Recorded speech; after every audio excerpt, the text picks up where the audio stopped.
నిజమైన స్నేహితుడు విడువక ప్రేమించును, దుర్దశలో అట్టివాడు సహోదరుడగును. మనం స్నేహితులను కలిగి ఉండటం తప్పేమీ కాదు, కానీ ఎలాంటి స్నేహితులను కలిగి ఉంటున్నామన్నది ముఖ్యం.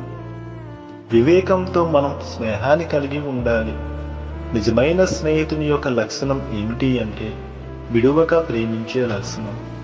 కష్టాలలో, బాధలలో, శ్రమలలో మనలను వదలకుండా మనతో ఉండేవాడే నిజమైన స్నేహితుడు.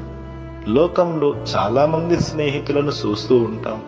అన్నీ ఉన్నప్పుడు మనతో ఉంటారు, అన్నీ కోల్పోయాక మనతో ఉండరు.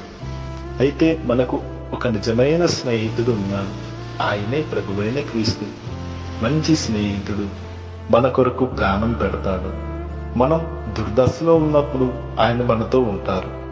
యోబు స్నేహితులు కూడా యోబు దుర్దశలో ఉన్నప్పుడు వచ్చారు. అతని దీనదశను చూచి ఏవేవో హెచ్చరికలు ఇచ్చి పోయారు. కానీ ప్రభు యోబుతో నిజమైన స్నేహితునిగా ఉండి అతన్ని ఆదరించి బలపరిచి కోల్పోయిన దానికన్నా రెట్టింపు ఆశీర్వాదం ఇచ్చాడు.